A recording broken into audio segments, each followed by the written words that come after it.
Halo, kami kelompok F dari kelas Horepo 51 akan mempresentasikan mengenai skenario planning dari mata kuliah Perspektif Intelijen dengan topik yang kami ambil yaitu penguatan UMKM untuk pemulihan perekonomian Indonesia.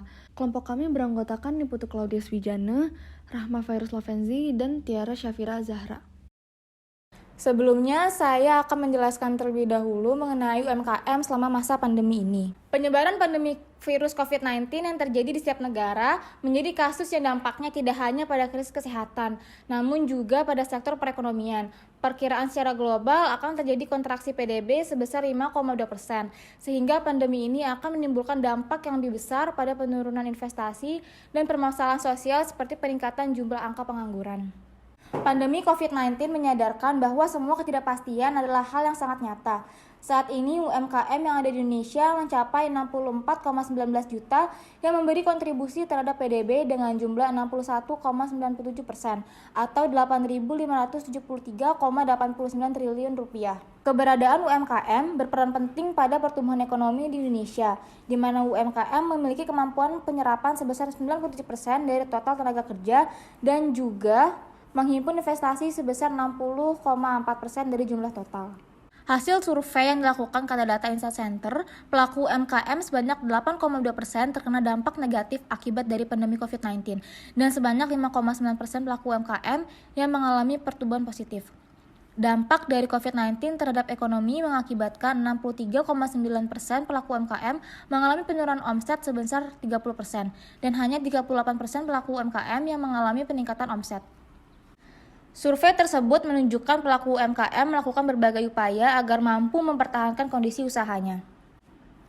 Saat ini banyak pelaku UMKM mengalami berbagai kesulitan seperti kekurangan dana yang dibutuhkan untuk melunasi hutang pinjaman, kesulitan dalam membayar berbagai tagihan yang berkaitan dengan keperluan untuk memenuhi kebutuhan usahanya, dan tak sedikit pelaku UMKM yang terpaksa mengurangi jumlah karyawan atau melakukan PHK. Di sisi lain, terdapat kendala yang dialami pelaku UMKM seperti kesulitan dalam memenuhi bahan baku, modal yang tidak cukup, jumlah pelanggan yang menurun, pendistribusian serta produksi yang terhambat, dan perubahan perilaku konsumen. Selanjutnya akan masuk ke pembahasan pertama dalam skenario planning, yaitu orientation. Kami berfokus pada sektor UMKM dan key focal issue yang akan kami angkat adalah bagaimana sektor UMKM dapat menjadi penggerak pemulihan ekonomi nasional. Yang kedua adalah bagaimana pelaku UMKM mengatasi ketidakpastian selama pandemi COVID-19. Selanjutnya, stage kedua driving forces terdapat 3 subkomponen driving forces dalam skenario planning mulai dari organization, environment, social economics, dan political. Selanjutnya terdapat 8 driving force dari skenario planning yang akan kita angkat pada kasus ini, di mana pada 8 driving force tersebut yang sudah dikelompokkan dari organization, social, economic, dan political, kita lakukan scoring untuk uncertainty level. Yang pertama yaitu local lockdown, yang merupakan salah satu kekuatan pendorong yang menyebabkan terjadinya perubahan arus dagang bagi kelompok UMKM. Penerapan lockdown di beberapa daerah di Indonesia saat ini bertujuan untuk menekankan penyebaran COVID-19. Pelaku UMKM mengalami penurunan pendapatan yang drastis akibat penerapan physical distancing dan penerapan pembatasan sosial berskala besar atau PSBB. Pembatasan aktivitas masyarakat berpengaruh pada aktivitas bisnis yang kemudian berimbas pada perekonomian. Para pelanggan menutup diri dan menjaga jarak dan berdampak pada aktivitas bisnis. Selanjutnya, menurunnya public trust terhadap pemerintah. Hal ini menjadi salah satu kekuatan pendorong lain yang menyebabkan terjadinya perubahan arus dagang bagi kelompok UMKM. Dalam konteks bernegara, kepercayaan merupakan fondasi dasar dalam mensukseskan roda pemerintahan. Kepercayaan dalam roda pemerintahan sederhananya melibatkan pemerintah dengan masyarakat. Sebagai domain terpenting dalam sebuah negara, masyarakat memiliki peranan yang penting dalam menjaga keutuhan dan stabilitas negara. Kebijakan penanganan COVID-19 yang terlalu sering berubah-ubah dapat menurunkan kepercayaan publik terhadap pemerintah dan menyebabkan ketidakpatuhan masyarakat. Perubahan kebijakan yang terlalu sering akan membingungkan masyarakat dan mengakibatkan kerugian. Hal ini akan menimbulkan semakin banyak ketidakpastian. Selanjutnya ada bantuan pemerintah. yang dimana selama pandemi, dukungan pemerintah melalui program PEN sangat membantu UMKM untuk bertahan. Dilansir dari investor.id, berdasarkan survei yang dilakukan oleh Mandiri Institute, sebanyak 79% dari UMKM mengetahui adanya program PEN. Selanjutnya, 83% dari UMKM yang telah menerima atau dalam proses pendaftaran program PEN dan restrukturisasi kredit menyebutkan bahwa program tersebut membantu kondisi usaha mereka. Selanjutnya, turunnya minat belanja masyarakat, yang menjadi salah satu kekuatan pendorong lain yang menyebabkan terjadinya perubahan arus dagang bagi kelompok UMKM. Pandemi COVID-19 yang sering berlangsung membuat daya beli masyarakat ikut berubah. Pemerintah melakukan pembatasan pada aktivitas masyarakat dari segala aspek kehidupan yang mengharuskan masyarakat memperkecil pengeluarannya.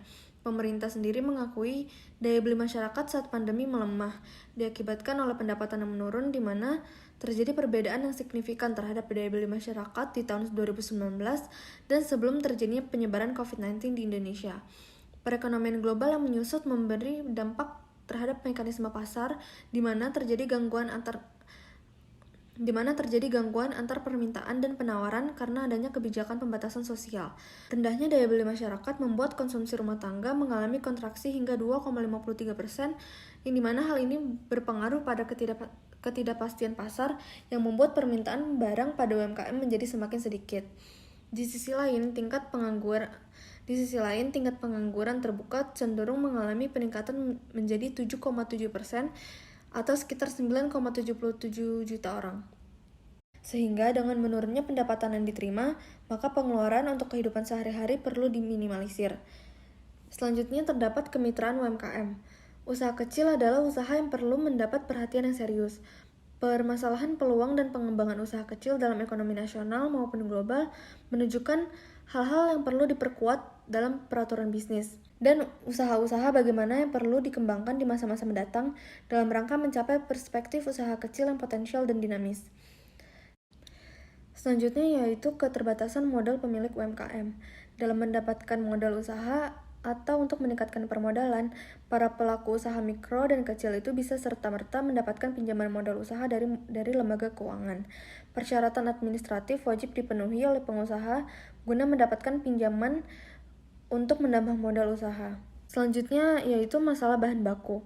Keterbatasan bahan baku serta kesulitan dalam memperolehnya dapat menjadi salah satu kendala yang serius bagi UMKM di Indonesia. Hal ini dapat menyebabkan harga yang relatif mahal dan banyak pengusaha yang terpaksa berhenti dari usaha dan berpindah profesi ke kegiatan ekonomi lainnya akibat masalah keterbatasan bahan baku. Selanjutnya yang terakhir adalah digitalisasi. Pelaku usaha yang bekerja di rumah memiliki hambatan utama, yaitu biaya internet yang mahal dan tidak stabil. Pelaku usaha merasa perlu interaksi fisik dengan konsumen. Namun, menurut survei dari Katadata terhadap UMKM, sebanyak 54% pengusaha UMKM semakin adaptif menggunakan media sosial untuk meningkatkan penjualan. Selain itu, dilansir dari laman Investor.id, juga disimpulkan bahwa akses terhadap platform digital dapat membantu UMKM dalam memitigasi dampak COVID-19. UMKM dengan akses digital juga melakukan strategi bertahan yang lebih efisien dalam menghadapi dampak pandemi COVID-19. Penjualan melalui e-commerce didominasi oleh sektor retail, industri rumahan, makanan, dan akomodasi. Selain memberikan pelayanan pengiriman makanan, UMKM sektor makanan dan akomodasi juga menjual makanan jadi di e-commerce. Dalam melakukan digitalisasi perlu adanya kerjasama antara stakeholder yang terkait sehingga dapat tercipta pengembangan ekosistem yang berkesinambungan. Yang akhirnya kelompok kami sepakat bahwa terdapat setidaknya 2 driving force dengan uncertainty level tertinggi, yakni menurunnya minat belanja masyarakat dan lokal lockdown. Selanjutnya, pada stage ketiga ini, kami membagi driving forces berdasarkan besarnya ketidakpastian serta resiko.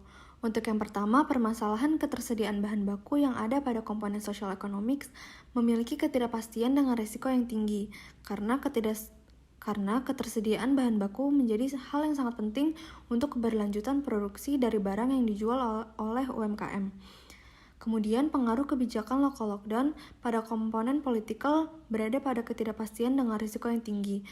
Local lockdown di saat pandemi ini menjadi tidak pasti karena kebijakan local lockdown akan menjadi berlarut-larut jika penyebaran COVID kembali meninggi. Untuk menurunnya minat belanja masyarakat selama kebijakan berlangsung berada pada ketidakpastian dengan risiko yang tinggi pula, karena perputaran modal UMKM sangat bergantung pada bagaimana masyarakat membeli barang dari pelaku UMKM. Apabila pembeli menurun, maka modal UMKM akan terhambat. Kemudian digitalisasi sebagai sarana penjualan UMKM yang merupakan komponen teknologi memiliki kepastian dengan risiko yang tinggi, karena peran teknologi sangat penting bagi UMKM untuk dikenal lebih luas oleh para calon konsumen. Kemudian kemitraan UMKM merupakan komponen dari social economics yang berada pada ketidakpastian dengan risiko yang rendah. Ketersediaan modal untuk keberlangsungan aktivitas UMKM merupakan komponen dari social economics yang berada pada ketidakpastian dengan risiko yang rendah. Kemudian yang selanjutnya adalah stage 4, yaitu option consideration. Pada tahap ini, setelah mengembangkan skenario, kami menentukan implikasi dalam hal kesenjangan, kerentanan, dan opsi. Kemudian kami meninjau skenario dan mendiskusikan implikasinya untuk menguji strategi dan pilihan alternatif sebagai kekokohan, kemampuan untuk berhasil dalam berbagai skenario yang memungkinkan, agar memberi manfaat di masa depan, sehingga menghasilkan daftar strategi untuk diterapkan dan tindakan yang perlu dipertimbangkan. Implikasi pertama adalah local lockdown memiliki pengaruh yang tinggi untuk keberlangsungan UMKM dengan skor risiko yang tinggi dan ketidakpastian yang tinggi. Optionnya adalah pemerintah memberlakukan total lockdown dalam suatu waktu agar tidak berlarut-larut. Kemudian ada implikasi digitalisasi sebagai sarana penjualan UMKM dengan skor risiko yang tinggi dan kepastian yang tinggi. Optionnya adalah pelaku UMKM melakukan pemasaran dengan media sosial guna meningkatkan penjualan. Lalu ada implikasi bantuan pemerintah untuk pelaku UMKM selama pandemi. Ini memiliki resiko yang tinggi dan kepastian yang tinggi. Optionnya adalah mengoptimalisasi bantuan dana dari pemerintah. Dan yang terakhir ada modal UMKM terhambat akibat barang yang tidak laku terjual. Ini memiliki resiko yang rendah dan ketidakpastian yang tinggi. Optionnya adalah pemerintah memperluas dan meningkatkan program-program pemulihan ekonomi nasional. Selanjutnya stage 5 integration. Kelompok kami mengidentifikasi early warning signals yang dapat menunjukkan kemungkinan arah masa depan dan kemungkinan munculnya satu skenario yang lain. Sinyal tersebut kami jelaskan seperti pada tampilan berikut. Yang pertama adalah munculnya varian baru Omicron di Indonesia yang memungkinkan terjadinya penyebaran mata rantai varian baru Omicron ini di berbagai wilayah. Sehingga pemerintah akan kembali memberlakukan kebijakan lokal lockdown sebagai salah satu upaya untuk memutus mata rantai varian baru. Namun, apabila pemerintah tidak melakukan total lockdown, maka dari kebijakan lokal lockdown tersebut akan terjadi tingkatan level keberlangsungan kebijakan seperti pada kebijakan PPKM yang memiliki tingkatan level 1-4. Maka kebijakan tersebut akan menjadi berlarut-larut sehingga aktivitas di sektor UMKM akan kembali terhambat. Sekian pembahasan dari kelompok kami mengenai penguatan UMKM untuk pemulihan perekonomian Indonesia. Semoga mudah dipahami dan terima kasih.